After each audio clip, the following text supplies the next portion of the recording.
UFC 321.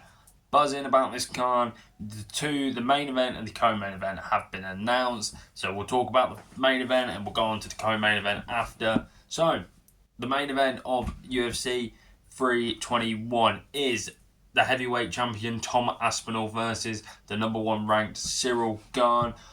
I'm buzzing about this. Tom Aspinall, he had a bit of a ropey year, winning the interim title. When did he win it? He won it, I think, 2023 on November the 11th. Yeah, 2023.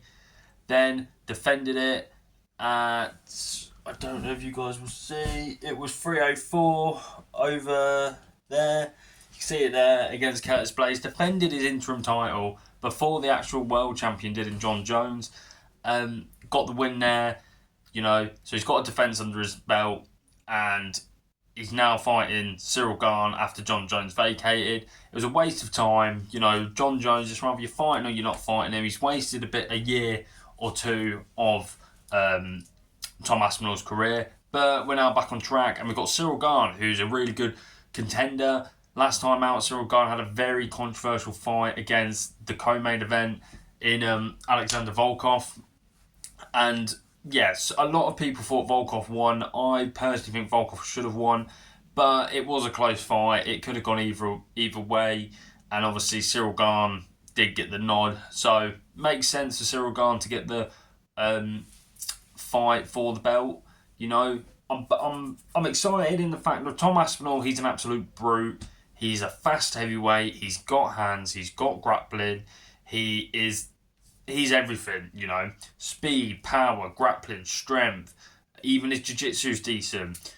And I think that he is probably the best heavyweight we've had since probably a prime Stipe Miocic. I'm not going to lie. I know we've had Francis. I know we've had DC. Personally, I think Tom Aspinall would beat all of them in a prime v prime fight. But yeah, Cyril Gane, he's a very, very fluent, elusive, everything like that kickboxer. The fact that he's a heavyweight and he moves like a welterweight or a middleweight is surprising. Constantly just on his things. His striking's very bang, I've stung you. And then it will even his kicks are powerful, everything like that. Cyril Gane's a very good kickboxer. We all know his weakness is the ground game, in the fact of Francis Ngannou did it, John Jones did it in a round, I think 2 minutes he submitted him. This is Cyril Gane's third chance at a world title fight. I think if he loses this, he's not getting another one. It's not many times you get 4 world title shots, so not even 3, But to be fair to Cyril Gane, he has faced every good person out there. He's never ducked anyone. He's always fought people in the top 10, top 5 since getting ranked. His first world title fight was against Francis Ngannou. That's a big name. Second one against John Jones, greatest of all time, and now going against Tom Aspinall. So, very good there. Who do I think is going to win? I think most likely it's going to be Tom Aspinall. The speed, I would probably give to Tom Aspinall. Striking as a whole, I would probably give to Gane. I'm not going to lie, Gane is probably the best kickboxer or striker in the heavyweight division. Grappling goes to Aspinall. That's straight away. Power goes to Aspinall. Experience, I'd probably say for Cyril Gane, in the fact of went 5 rounds with Volkov before, then another 3 rounds with Volkov. Went 5 rounds with Rosenstruck. Very, very good. Went 3 or 4 rounds with Tai Tuivasa when Tai Tuivasa was good. All that. So I think it kind of balances out, but I think Tom Aspinall will definitely get the win here. And on to the co-main event.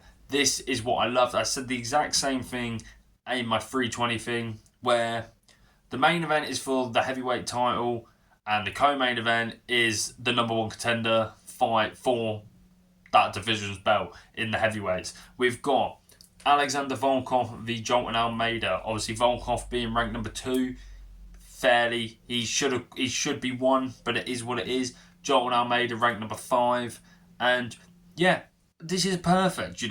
We're going to get Tom v Gane. We're going to get Almeida v Volkov. All right, then next time the heavyweight title's defended, we've got it there. We've got the main event right there sorted because they've done it on this card. I always think they need to do more of this. I don't understand why they don't, but we'll get on to the actual fight. Got my notes down here and everything like that. But yeah, so we'll go on about Jolton Almeida. Now, Jolton Almeida is probably the best heavyweight grappler in jiu-jitsu wise, I'll say.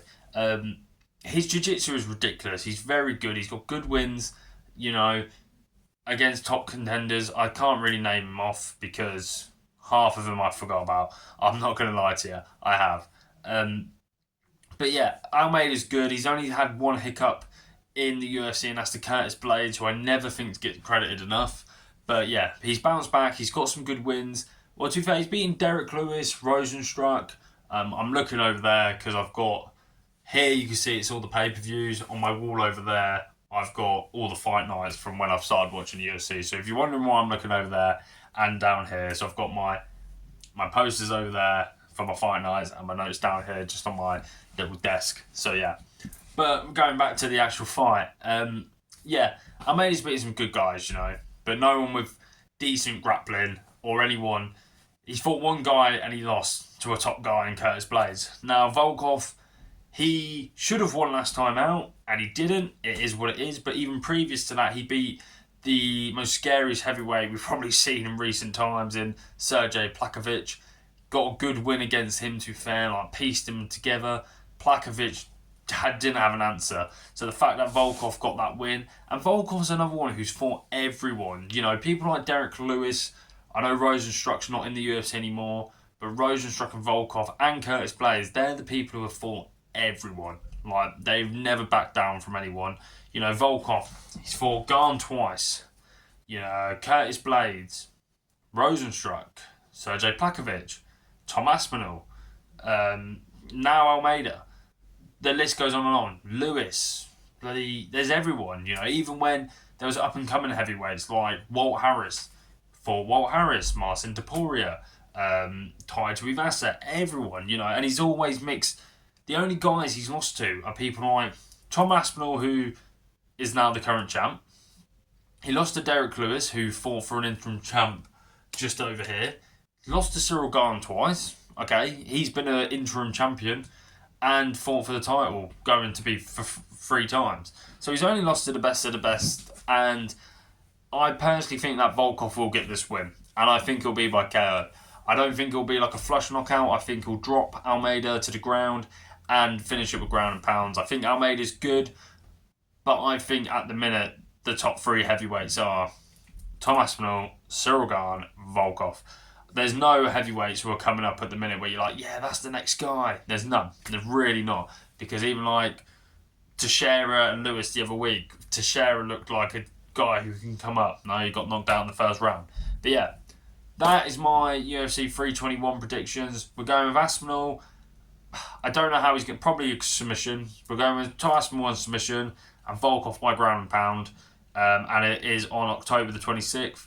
And yeah, hope you guys enjoyed the video. Like, subscribe and all that. Bit of a more lengthy one. But this card, I'm buzzing for voice crack. Do you hear that? I'm buzzing for that one. But yeah, I'll catch you guys in a bit. Like, subscribe, all that in a bit.